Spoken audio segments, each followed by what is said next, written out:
चलिए अब सीधा रुख करेंगे महाराष्ट्र का। मुख्यमंत्री योगी आदित्यनाथ संबोधित कर रहे हैं।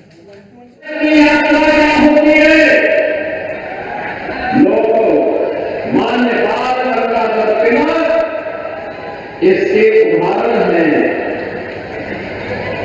बहनों और भाइयों, एक राष्ट्र की परिकल्पना कैसे होती है, पेशवा बाजीराव ने यह उदाहरण कटक से कटक तक पूरे देश के सामने प्रस्तुत किया।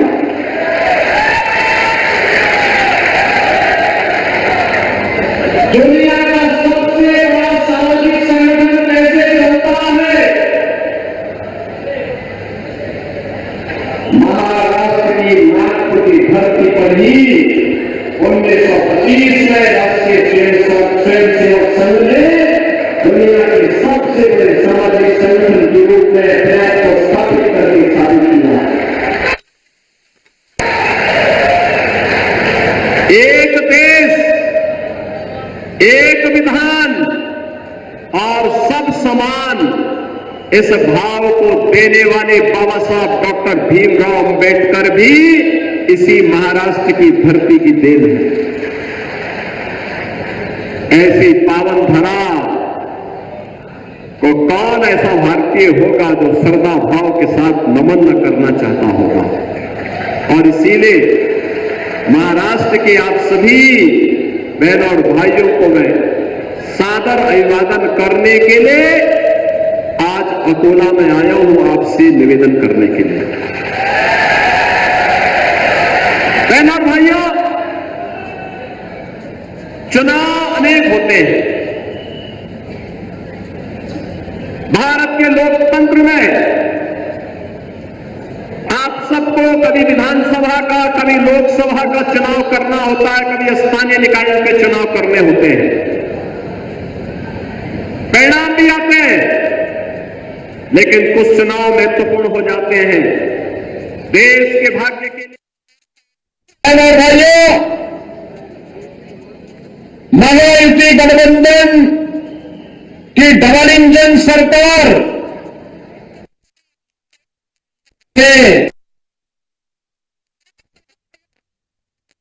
इसके हित में है, यही आह्वान करने के लिए आज मैं महान इस नागपुर नगर में आपके बीच यहां उपस्थित हुआ हूं। महाराष्ट्र ने देश को बहुत कुछ दिया। पूरा देश नागपुर के प्रति कृतज्ञता ज्ञापित करता है, महाराष्ट्र के प्रति आभार व्यक्त करता है। स्वराज्य हो, इसकी परिकल्पना कैसे होनी चाहिए, छत्रपति शिवाजी महाराज इसके उदाहरण हैं।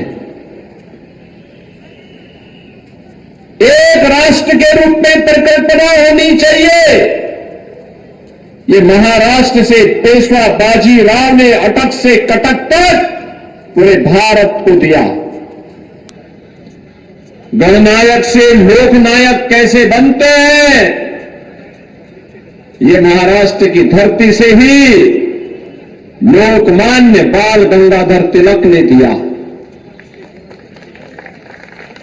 एक विधान और सब समान, यह भी नागपुर और महाराष्ट्र की धरती से बाबा साहब डॉक्टर भीमराव अंबेडकर ने दिया। ऐसी पावन धरा को कौन ऐसा भारतीय होगा जो कृतज्ञता के भाव से सम्मान न देता हो। और उसी कृतज्ञता के भाव के साथ हम सब महाराष्ट्र के अंदर इस चुनाव में आपका आह्वान करने के लिए आए हैं। बहनों और भाइयों,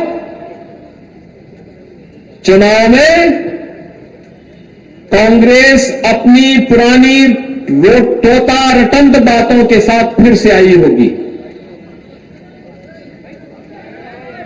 उनका महा अनाड़ी गठबंधन भी आपके पास गुमराह करने के लिए उन्हीं बातों को लेकर के आया है, जिनके कारण देश और समाज की अपूर्णीय क्षति हो चुकी है, बार बार हुई है।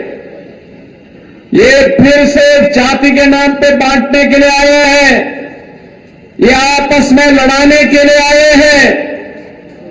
महाराष्ट्र की धरती को लव जिहाद और लैंड जहाद की धरती बनाने के लिए ये लोग फिर से आपके बीच षड्यंत्र करने के लिए आ गए हैं।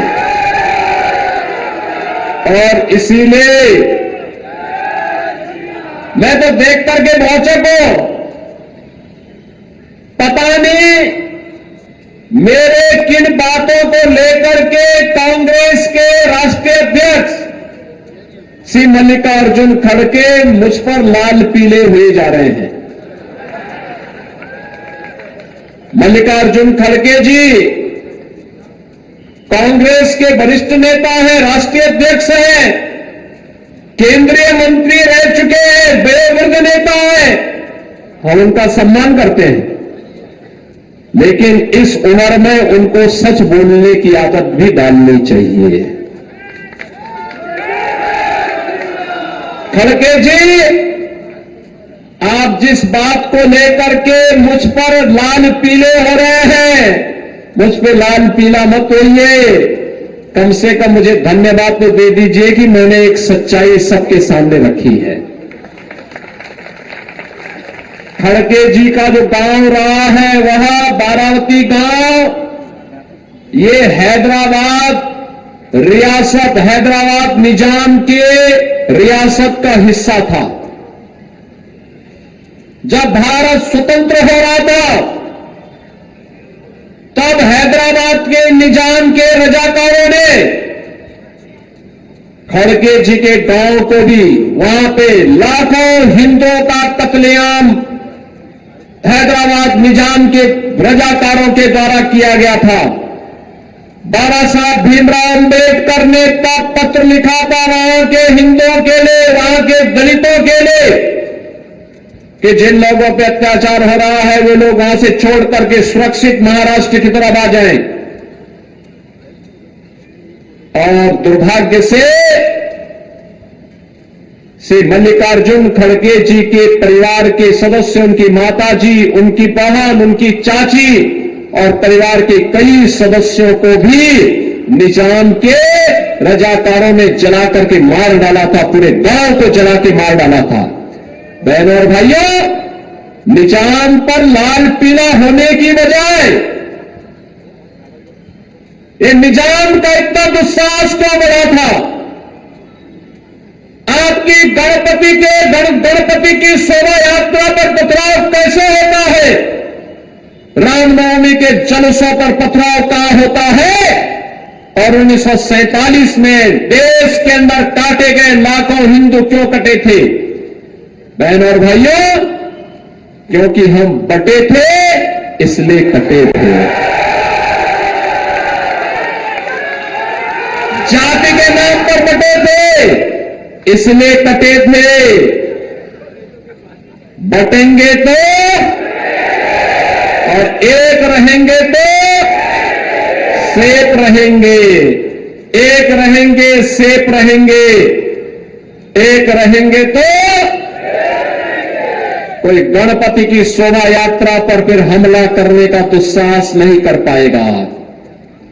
रामनवमी के जुलूसों पर, रामनवमी की शोभा यात्राओं पर कोई हमला करने का दुस्साहस नहीं कर पाएगा। कोई लव जिहाद और लैंड जिहाद करने का दुस्साहस नहीं कर पाएगा। और यही कहने के लिए, यही विनती करने के लिए मैं आपके पास आया हूं।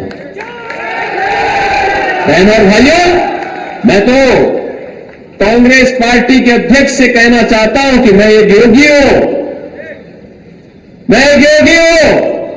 मेरा तो सब कुछ हमारी पार्टी ने, हमारे नेता ने तो हमें बताया है, हर काम देश के नाम।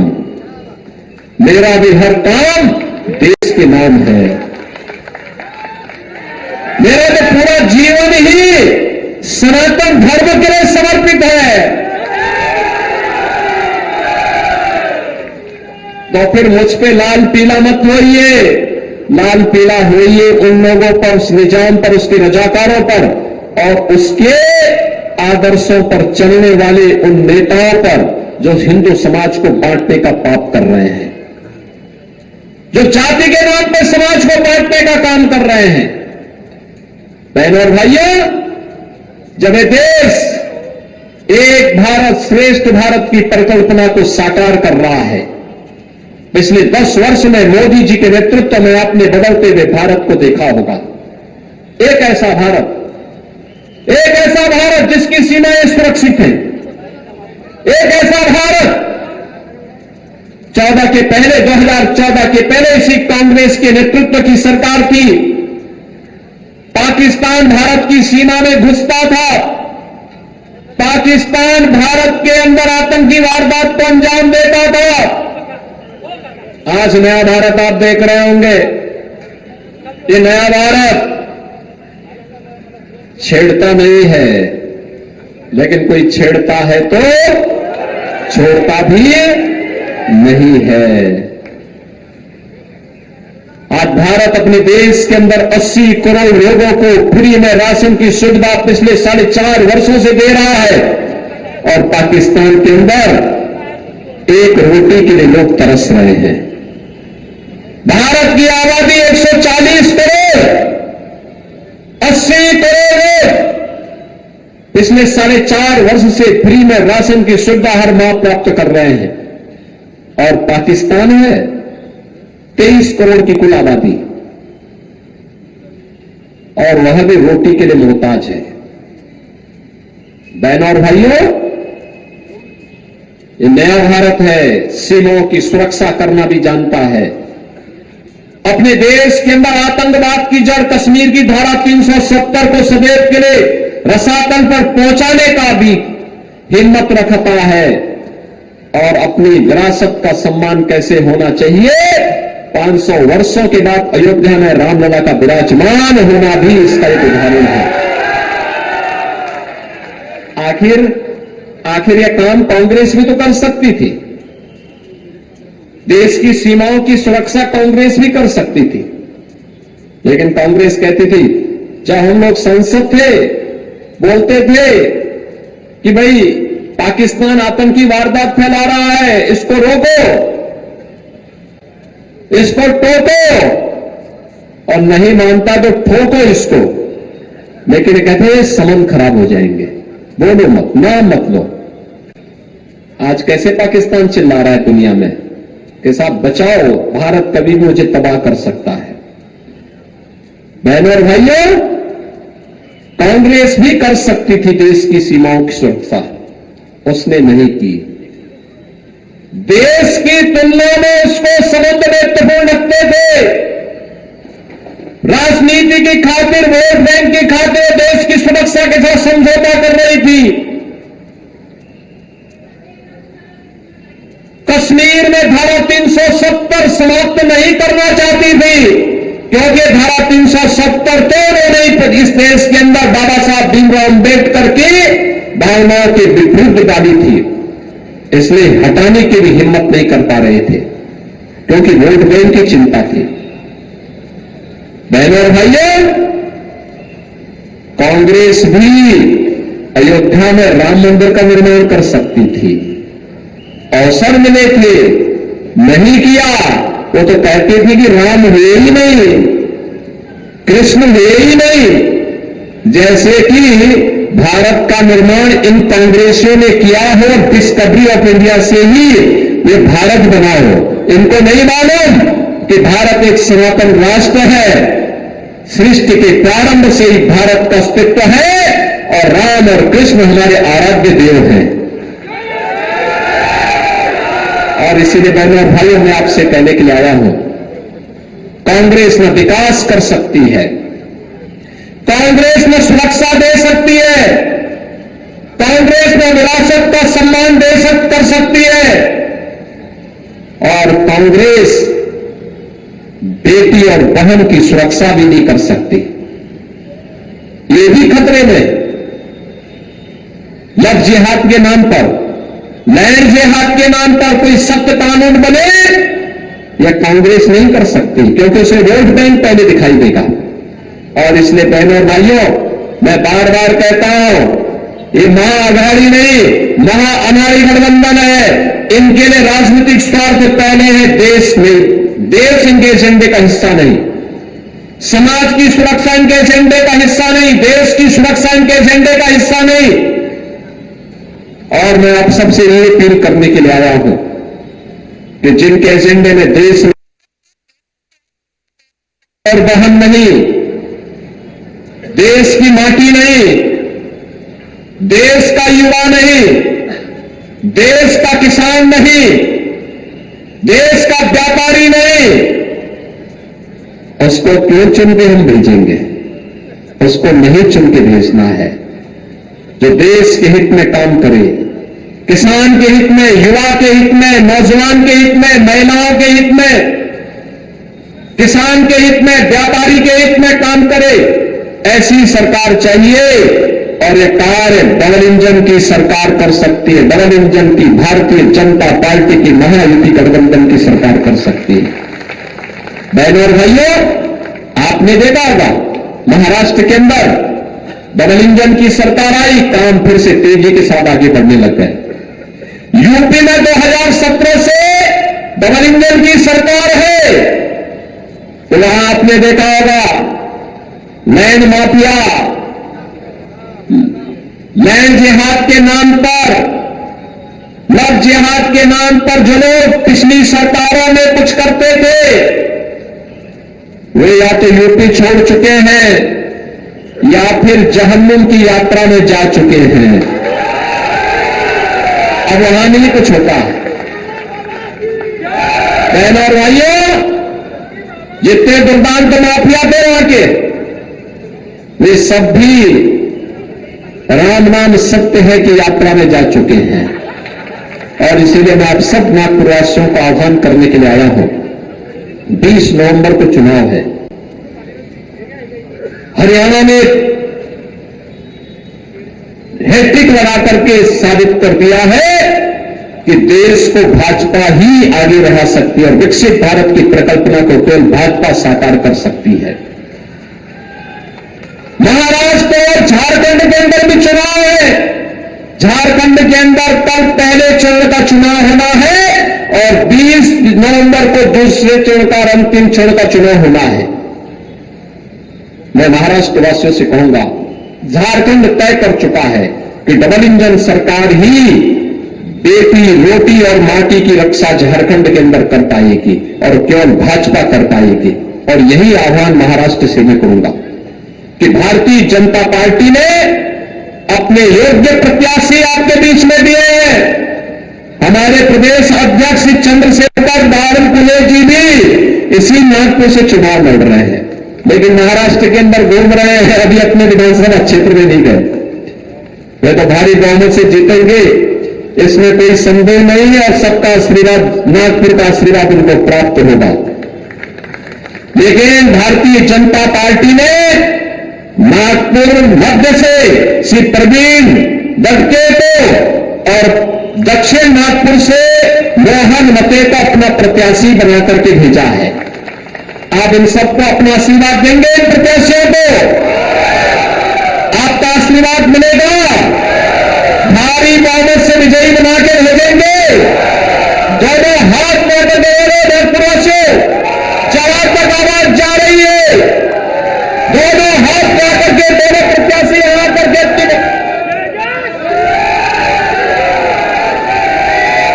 आशीर्वाद देंगे ना इनको।